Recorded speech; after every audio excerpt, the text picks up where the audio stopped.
On the night of October 8th, 1871, as church bells rang in towns all across the Midwest and families settled in after supper, a wall of fire began moving through the forests of northeastern Wisconsin. By morning, entire communities were entirely gone. Between 1,200 and 2,500 people were dead. It remains the deadliest wildfire in American history. Yet outside of Wisconsin, many Americans have never even heard of the town of Peshtigo. This is the story of how it all happened. Let's open the archives. A town built on timber. In 1871, Peshtigo was a small but growing lumber town along the Peshtigo River in northeastern Wisconsin. The region was thick with white pine forests, some of the finest timber that could be found in the entire country. The lumber industry was booming, and it dominated everything. Sawmills lined the river, logs floated downstream in massive rafts. Wood framed the houses, the sidewalks, the storefronts. Even the roads were often covered in wooden planks. The entire town was based all around timber, and it sat in the middle of millions of acres of forest that were being cut, cleared, and burned, all at an aggressive pace. A season of drought. The summer and early fall of 1871 had been unusually dry across the upper Midwest. Little rain had fallen, the ground had begun to harden, marshes were drying out, forest debris, branches, bark, sawdust were piling up and were baking in the sun. At the time, it was common practice for farmers and logging companies to clear land by setting small fires. These were called slash fires. They burned leftover brush and timber scraps. Under normal conditions, these fires would smolder and eventually die out. But in 1871, conditions were anything but normal. Small fires burned constantly throughout the region. In Wisconsin, Michigan, and Illinois, smoke often hung low over the countryside. Residents had begun to grow used to it. On Sunday, October 8th, strong winds began sweeping across the Midwest. Some accounts describe them as gale force winds. The air began to turn erratic and become restless. By evening, multiple small fires were already burning in the forest around Peshtigo. Then something changed. Around 9 o'clock p.m., witnesses later described hearing a roar in the distance, like a freight train, though trains were still relatively new to many of the rural residents. The scattered fires were no longer separate.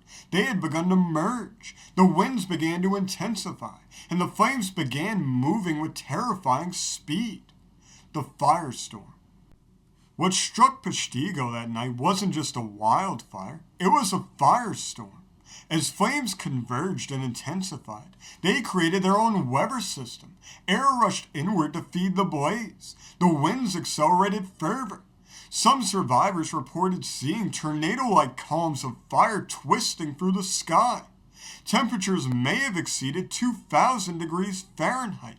The fire leapt across rivers. It ignited buildings instantly. It consumed entire blocks within mere minutes. Residents who tried to outrun it often couldn't. The speed was so staggering. Some sought refuge in wells. Others ran to the Peshtigo River. Many jumped into the water, and they clung to logs, or they clung to the riverbank as the flames roared overhead. Some drowned. Others survived by staying submerged for hours, lifting their heads only briefly to get some air. One Catholic priest, Father Peter Pernin, later wrote that the heat was so intense that it seemed like the very air was burning.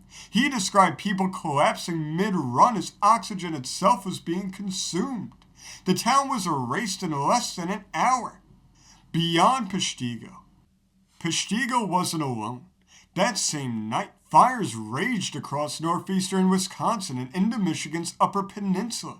Entire settlements, Marinette, Menominee, and others were heavily damaged or destroyed.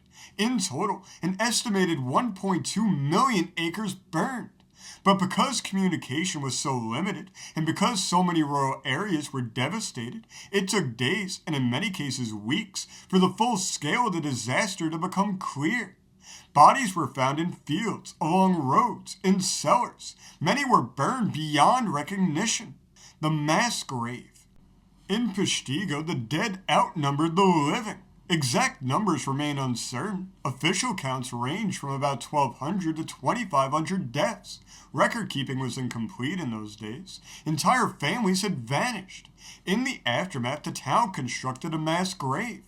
Today it remains the largest mass burial site from a fire in American history. Many victims were never even identified. Some were found huddled together, suggesting that they had sought shelter side by side. Why it was forgotten.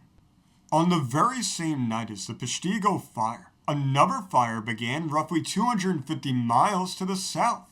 It struck a major American city.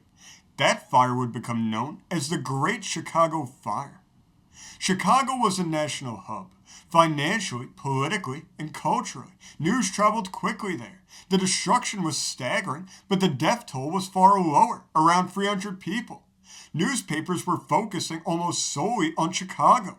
Aid was pouring into Chicago. Peshtigo, by contrast, was rural. It was remote. It was poor. Its stories struggled to travel beyond the region. In the weeks that followed, national attention centered almost exclusively on Chicago's rebuilding.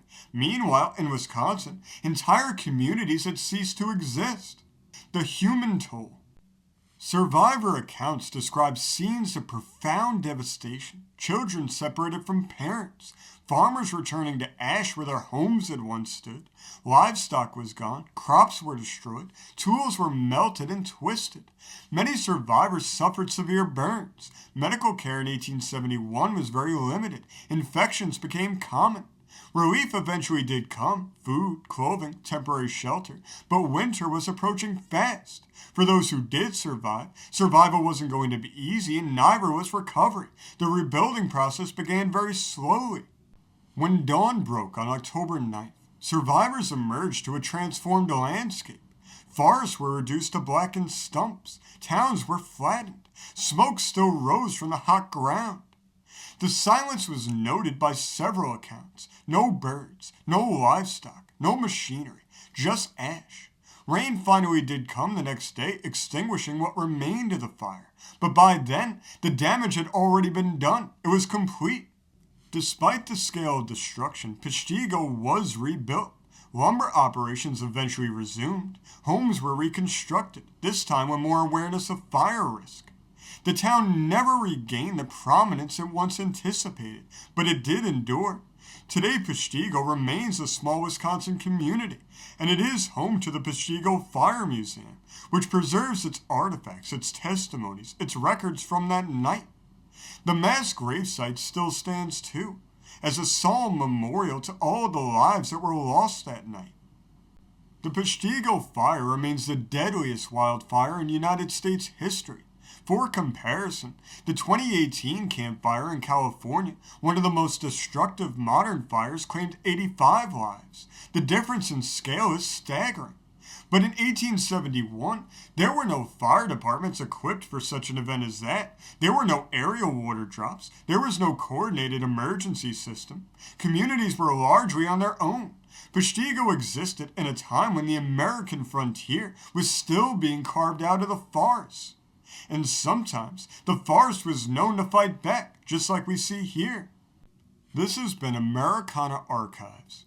And if you want to continue to open up the archives with us, if you want to see even more stories just like this, remember before you leave to hit the subscribe button, hit the notification bell, hit the like button, and remember to comment below. We'll see you next time.